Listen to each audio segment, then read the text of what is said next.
All right, you guys are live. All right, welcome to a special edition of Swan Signal Live, the Halving Day edition. We are hyped here, everyone. Get hyped, Bitcoiners. We are excited to be on the Bitcoin magazine feed. We've got Stephan Livera. Of course, he's the host of the eponymous Bitcoin podcast. He's also the Bitcoiner most likely to win a karaoke competition. We've got Andy Edstrom. I'm offended by that. Yeah, Brekkie would do it well, man. He does have a music video now. Yeah, but I've seen it. Benny's pretty good too. But I've seen Stephan. I think he'll whack you, beat you guys down. Andy Edstrom, author of Why Buy Bitcoin. We can also brag now that he is head of institutional at Swan as we start to plan our IRA products at others. He's also the most likely to convince your mom to buy Bitcoin. We have Brekkie Von Bitcoin, Bitcoin artist and creative director at Swan. He's most likely to make us laugh today, although I'm trying hard to do that right now. Cory is the founder of Swan and most likely to be starting a Bitcoin company in the midst of a financial crisis. Yes. And I think we're supposed to have Aaron Van Wirdum join us. Maybe not. I got a call and he might pop in. If he does, we'll announce him then. I'm Brady Swenson, as you know, host of the Citizens Bitcoin podcast, head of education here at Swan, and most likely to be hosting this episode. All right, guys. So if 21 million is the Bitcoin protocol's most important promise to its users, I think that Halving Day represents the next most important promise, and that is that supply of the issuance rate will steadily and predictably decrease over time until all 21 million have been issued. What to you, and we'll start with Stephan and then Andy and kind of go down the line. What to you are the most important implications of the halving beyond the regulation of the issuance of new coin? Obviously, I think price cycles are an answer here, and I'm happy to hear your thoughts on that front, but maybe think beyond the price cycle implications as well. So, Stephan, you want to start us off? Yeah, so look, I think part of it is just people feeling more confident about the system. I think probably the big significant part for this one is the inflation rate dropping down basically comparable or just below gold. I mean, it depends if you count things like lost coins or not and things like that. But essentially, we can basically say Bitcoin now is kind of on par with gold. And then from next halving and on, it's every year onwards, it's just getting better and better from a stock to flow perspective. So that's probably the big thing that comes to my mind. And otherwise, I guess it's just symbolic, right? It's a new epoch. We have a whole new, we had so much progress happen over this last epoch. And for many of us, if you think back 4 years ago, right, some people weren't really even in Bitcoin back then, or they had some Bitcoin, but they weren't into it. Whereas now, I think we're coming into this halving. We have into this new epoch. We've just got so much more build out of Bitcoin's ecosystem, if you will. There's so many more exchanges that have been built out. There's so many more services that are available. There's so many more like different products in terms of custody and privacy. We have better education. We have all sorts of things that really we're looking forward to, and we should be optimistic about going into this new epoch. Yes, the dawn of the Bitcoin Renaissance.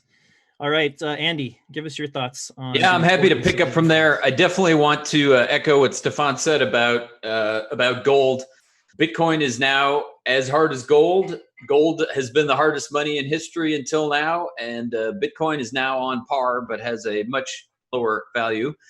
And after the next halving, Bitcoin will be the hardest money, and that is super, super important. And in a world where the Fed is currently printing dirty dollars at the rate of 100,000 per second, roughly speaking, order of magnitude. I'll let you guys pull out your pencils and do the math there. It's never been more important to have this hard money. So, and then lastly, I'll just say from my world, when central banks are doing what they're doing, if you haven't done your homework on Bitcoin yet, you're kind of out of time and out of excuses. So this is going to be an important point in history, and I think we'll know whether it worked, within a year or a year and a half from now, right? Like if Bitcoin doesn't moon, at least relative to other assets in this environment, then I'll be scratching my head. Andy, Bitcoin already works. All right, I just want to clear that up. Works for me. Works for most of these other people in here. Doesn't work for you. It's kind of a you problem for right now. But yeah, I agree. We're happy to buy that dirty fiat and take it off your hands, guys. We buy dirtyfiat.com. All right, Cory, let's get the answer to your question. I was totally going to plug the same thing. Yeah, we buy dirtyfiat.com is a real URL that redirects to Swan, and we do like to shill that one sometimes as well. Hey, Aaron, nice to meet you. Thanks for joining. Yeah, I finally made it to the Bitcoin Magazine live stream as well. Welcome, That's Aaron. awesome. Well, we're going to finish off this round of questions that Brady just posed, just kind of like one or two predictions for sort of the post-halving price or not. So yeah, I was just doing some basic math and just looking at what the price was on January 1st versus December 31st of 2016 and what that price rise was, just because a lot of people think that it just like moons right after halving. And, some people are like, well, no, it drops 50%, then it goes up. I just wanted to see what it actually was. It rose 130% from the beginning of the year to the end of the year in 2016. So if you were going to say the same percentage rise, we'd be at exactly 17K at the end of this year.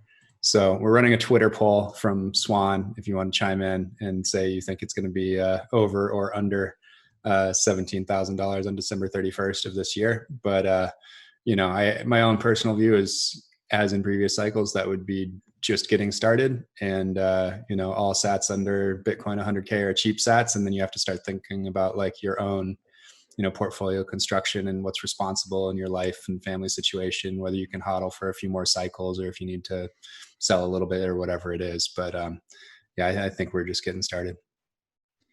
Don't forget to live your life. Nobody has infinite time preference. Brekkie, what are your thoughts, man? So I'm going to be the little doomsday guy for half a second here. Not total doomsday, but, historically speaking, after the halving events, there's a meteoric rise and there's the fall afterwards. But we do always hit higher lows. But this is the perfect time for me to plug auto stacking with Swan Bitcoin, because that's the safest way to get the price you want to get, right? But more importantly, like, I know Bitcoiners, we kind of have this tendency to like maybe slightly over exaggerate like how many friends are calling us to ask about Bitcoin. But like today, I literally, I'm like, guys, I'm on a live stream. I can't do this. I'll tell you how to buy Bitcoin later. And so the one thing, if you're watching, I would say to tell your friends, tell them how Bitcoin works as best you can, because, you don't want to set expectations that it's going to go to 100K tomorrow and stay there. It might go to 100K tomorrow, but odds are it's not going to stay there. So I just wanted to set some expectations a little bit here. A reasonable take from Brekkie. I love it. But let's go over to Aaron. I'm bullish.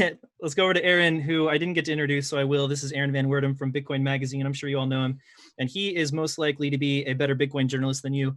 Aaron, can you let us know what you think about the implications of this halving, moving forward and in the past? What are the implications besides the price cycles?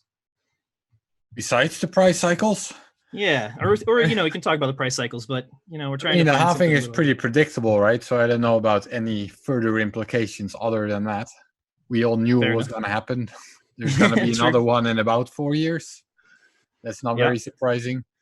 What about on community? I'm a little bit more of a priced in kind of guy. I think halvings are priced in probably. I have a little faith in sort of the wisdom of the market to anticipate these kinds of things. That doesn't mean the price can't rise. I really like the Halving quote: "Every day Bitcoin doesn't die is another day of added trust to the market that Bitcoin is here to stay, and that will make the price rise." Also, the world is going absolutely nuts right now. All the money printers are going brr like never before, so that's going to have implications. So I think it could be a wild ride for Bitcoin, but I don't think it's necessarily the halving that triggers these kinds of things. Insofar it has been the case before, that was maybe also because the market wasn't as mature. As it matures, it should be it should have less of an effect. But wild ride ahead, I think, but not necessarily because of the halving. Right on. All right, so let's look at the future a little bit. We're here at the horizon of this fourth epic, the dawn of this fourth epic. So tell us what you see, give us your predictions. What will the fourth epic bring for the protocol, for Bitcoin as money, and just, the community of Bitcoin as a whole? Start with Stephan again. Let's just go in the order. Okay, sure. So Bitcoin protocol wise, well, it's probably fair to say we'll get Schnorr Taproot within this epoch. Whether we get the Schnorr aggregate, like the cross signature aggregated or cross input aggregated one, that we don't know. But hopefully once we get this, and then that enables some of these lightning ideas like L2. So if we get that stuff, that might be really cool to see. I think over the next 4 years, we'll start to see sort of the privacy ecosystem build out a little bit more as well. Whereas in the past 4 years, maybe it was a bit more about learning easy ways to run your own Bitcoin node. Whereas in the past, like that was really difficult. Whereas now it's easy now. If you want to run your own Bitcoin node, you can. But now it's kind of more like if you want to be private with Bitcoin, that's a little bit harder. And there are people working on that. But I think that's potentially what people will sort of figure out. I also think it's the rise of dollar cost averaging, right? Like in the past, people used to think, oh yeah, like it's now a good time to buy. And you'd get your friends coming up to you and they'd be like, oh yeah, I saw some Bitcoin news article. It's now a good time to buy. And that's like, I'm sure many hardcore Bitcoiners, you've all had friends who come and ask you that. Whereas now, I really think the dollar cost averaging idea is really a big shift in the mindset. So that's a prediction as well. Love it. All right, who's up next? Andy. Yeah, I'll take that. So definitely at 6.25 Bitcoins per block, I'm gonna have to retire my mining gear for sure here. This isn't going to generate an ROI for me anymore, I don't think. So so that's the first thing. I definitely agree with everything Stephan said. I think in this epoch, governments are going to have their real oh shit moment. And I don't know how that's going to play out. I'm excited to get Bitcoin into as many people's hands as possible with Swan and our DCA product. But yeah, I think it's going to be interesting times with respect to governments. No doubt about that. I think we'll see some fireworks with the current set of situations that we have before us. All right, who is up next? I think it's Brekkie. Cory's hopped off, it looks like. Is Cory still here? Oh yeah, I'm right here. He moved off to the side. All right, go ahead, Cory. I didn't see your face anymore. Yeah, no worries. No, I actually just wanted to chime in and just say, DCA is something that has been a term that obviously people are using to talk about regularly contributing, to value into the Bitcoin protocol and storing value there. It's not quite accurate. We've been talking a lot about auto stacking or just automatic savings because, really what it's about, especially in the US where we're based and, where people have a lot of trouble saving, you really don't solve the user problem unless you automate the pull from the bank account and you automate the purchase of the Bitcoin. And if you want to be a Bitcoiner, automate the withdrawal to self-custody, which we do.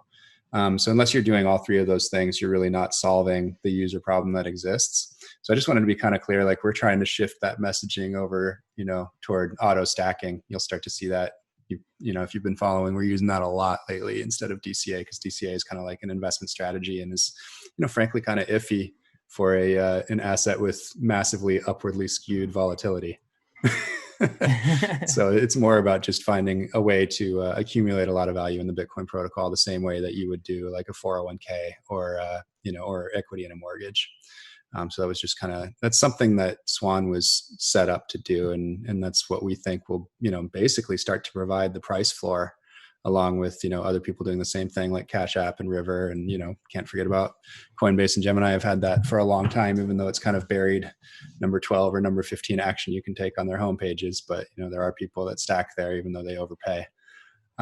So we just wanted to make auto stacking available to the masses, by far the lowest fees in the US to do that. And just excited to be out there.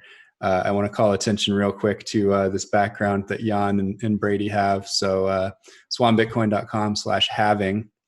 If you sign up for an account there, you'll get $10 of sats. And then we'll also give $5 to Bitcoin Optech for everyone who comes in through that URL or any of the referral URLs that you see around. We've maybe we should tease Swan for us real quick, Brekkie. if you want to come off and mention what that is. Definitely. So the Swan Force is already live. Basically, we are assembling Bitcoiners to help both spread the Swan message, but also spread the Bitcoin message. So if you want, we'll post this link maybe underneath the live stream, or it's definitely floating around. But if you sign up for the Swan Force and tell us a little bit about yourself, we will give you a custom URL, which will help you with your referrals and all that. But what I'm really excited about, which is kind of part of the Swan Force that we're going to be rolling out soon, is something called the Swan Arsenal. And the Arsenal is basically exactly what it sounds like. It is a digital building, let's call it, filled with weaponry that Bitcoiners can use to combat the FUD and to educate. And no, Andy, it doesn't look like that. It looks more like memes and quotes and all sorts of amazing resources that normally people, like, how many of us have made our own little folder or document that has all these links and things that we share, right? So what we want to do is we want to put it in one place. We want to make it really easy to share to Twitter, to LinkedIn, to Facebook, everywhere. So when you see that person who is like, oh, but Bitcoin wastes energy, you're just like, wait a second, I'm going to go to the Arsenal. Energy. All right. Energy FUD buster. Boom. Shared. Done. So we got a lot coming up with that. We're going to be including memes from all over the place. If you want to submit your memes to us, we'd love to include them.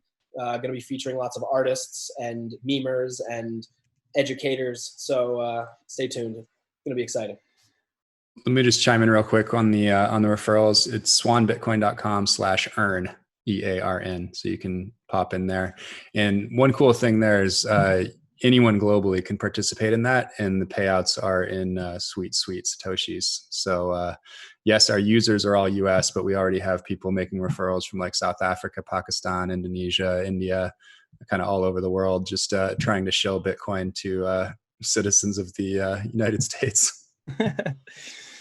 All right, we're already down to 9 minutes. You know, I'm used to having at least like an hour and a half during these kinds of episodes, but we're going to have to fit this in. So I'm going to do a little bit of a lightning round to keep this thing kind of moving around as quickly as possible. You have 21 seconds to answer these questions. We'll pass it on. We're going to do the same lineup: Stephan, Andy, Brekkie, Cory, Aaron, and Jan. All right. And I'll prompt you guys. All right. Paul Tudor Jones, bullish or no big deal? Stephan. No big deal till he learns to self-custody. Nice. Next up, Andy. Very bullish in the institutional investing world that I come from. Very bullish. Yeah, Brekkie. Is that a bull? I don't know. I was trying. It's the first article that I can like send to my like family and friends who work in finance, where they're not like going to laugh at me. They're just like, oh shit. So yes, bullish. Bullish. Cory. Yeah, I mean, it's obviously super bullish for people buying Bitcoin, and then it's on us to educate them about actual Bitcoin. But yeah, my parents' neighbor signed up for Swan this morning and said it was because of Paul Tudor Jones. So that's got to be a good sign. There you go. Aaron, what do you think? Yeah, it's got to be bullish, right? I don't care about the guy. I don't care about this these types of investors at all, really. But a lot of people do, and a lot of people with money do. So it's got to be bullish. Right on. I hear that. Jan? Yeah, definitely bullish. I'd like to add him to the arsenal now. I used to say, for people who had questions about Bitcoin, well, Peter Thiel is investing in Bitcoin mining. And Jack, from Twitter, he's got the word Bitcoin as the only word in his profile. Now we can add Paul Tudor Jones, that kind of holy trinity of people with a lot of money who have done their research and are sold. So hope everybody else out there is doing their research as well. So consensus bullish, but Paul, I know you're watching. You've got to start holding your own keys, man. Start listening to Stephan Livera podcast, and you can get hooked up there. I'm sure he accept your DM too. All right, next question. What is the proper portfolio allocation for Bitcoin? This was an Andy-inspired question. Oh man. Start with Stephan. Do you get kicked off the stream if you say anything less than 100%? If you say anything less than 116.15%, then you're off the stream. Exactly. The correct answer is, what's a portfolio? Brekkie. Yeah, I could only say that sorry, go ahead. we've started small, but the stars are aligning, and what used to be a percentage point or less is starting to look way too light, and we're aiming upward from there. Awesome. Brekkie? I was looking for a dollar bill to rip up, but I can't find any. So, as much as you're willing to lose, but I'm willing to lose a lot. So all in on Bitcoin. You don't need to rip them up when you can burn them. All right. Send them to us instead. Aaron, proper portfolio allocation. Well, not holding any Bitcoin at all is a big risk. Amen. No, I'm not gonna give you any specific percentage, but Not zero. I have some, right? Yeah. Not zero is a great answer. That's like a great answer right there. I'm going to steal this from my friend who shall not be named, but 1% for every year that Bitcoin is alive. So 10% in year 10, 100% in year 100. Bitcoin's alive for 100 years. There's no other money on the planet that's better. Dude, I love that answer. That's awesome. All right, next question. Most important event of the third epic. Stephan, what's your take? It's got to be the whole SegWit 2x debacle, right? Bitcoin successfully resisting that is probably that's in my view. Yep. All right. Andy. Yeah, I have to agree. That was the moment at which it became clear that the miners weren't despots in charge. So agreed. Yeah, I think this is gonna be a popular answer. Brekkie. I don't want to say the same thing, so I'm going to say when shitcoin was entered into the record in Congress. Damn it, you stole mine, Brekkie. That was epic. Cory. Have you guys considered an auto shitcoin, dump, an auto shitcoin swap into sweet Bitcoin as a product for Swan? That would make us into an exchange then, Andy. That's true. I think that's called Binance, dude. Yeah, it's Binance. It would be unidirectional. Unidirectional. I like that. Yes. Interesting. Before I became Bitcoin only, and I still had these shitcoins that I was like waiting to get rid of. I really wish they had like an auto dump button on Binance. Yeah. I just wanted to smash the button. But. Yeah, it would be like one of those things where you dump all your jar of change at the suburban store and it like turns it into dollars or something. Anyway, sorry to derail the question there. Yeah, you broke the lightning round rules. You're out of consensus. You're off my node. You're gonna have to fork off. Aaron, fork off, bro. Aaron, do you have a take on most important event of third epic? Yeah, obviously also BIP 148, No 2x, that whole saga was the moment when the Bitcoin community realized they were in charge, which was like a growing up thing. Absolutely. Jan? Yeah, I agree. Definitely SegWit 2x, but also the whole Libra and congressional thing, I think was huge. Bitcoin entering into like public consciousness that way is a big deal. And, for adoption, I think having it legitimized in these ways is really what's going to drive that. Absolutely. I think it was the founding of Swan Bitcoin. All right, next question. Do I get to answer any of these, Brady? Oh shit, Cory. Sorry. It's okay. It's okay, buddy. bro. No, listen, I actually, it's a few moments because I think it's the publication of a number of books, because I was super focused on like mainstream adoption and bring Bitcoin to the masses, but like the publishing of Safe's book, Jan's book, Andy's book, Little Bitcoin book, like all of these different books, Newt's book, Bianca's book, like all these great books that you can now point to, and Bitcoin Money, the children's book, like all these different things, like those are all creatures of the third epic, and they're out there now. And then I just a personal favorite, riffing on what you guys all just said, is just like John Carvalho, Bitcoin error log, pushing Ver over the limit to the point where he had to flick off the camera and rage quit. YouTube show. I thought that was awesome. All right, we're down to like a minute and a half. So let's finish up with what is Bitcoin's, we're going to get deep. What is Bitcoin's most important purpose? Stephan. Ending central banking. Yes. Andy. Yeah, exactly. As you like to say, unfucking the money. I love that. Yes. I have a shirt to sell you. Uh-huh. Brekkie. Oh, nice. Look at the background. On point. I think it's related to what everyone's saying, but it's basically allowing people to retain the value that they've worked so hard for, and allowing them to be self-sovereign. Cory. Honestly, I'm most excited about having the largest playground for like people around the world to be on the same game board. You know, like the growth that will come from that and the opportunity that's created by having everyone using the same currency, borderless. That's the most interesting thing to me, because I just think it'll be massive for global productivity and pulling people out of poverty. Absolutely. Aaron? Yeah, global digital gold standard type of thing. Awesome. Jan, what's up? Freedom money. I think the most important feature of Bitcoin will be defeating capital controls, ending authoritarian regimes, and getting people, and you know, they have option to leave countries that are totally fucked because they can't, you know, today with their wealth intact. And I'll be speaking on this topic tomorrow, so stay tuned. Nice. All right, guys. That was a really awesome lightning 25 minutes. Happy halving day. Congratulations to the Bitcoin protocol for doing exactly what we all expected it to do. Guys, any last words, shout outs? We're about to be, I don't know when we're going to get the hook, but it's going to be any moment. So just, you know, take it until then. Hi, Mom. I'm proud of you for buying Bitcoin.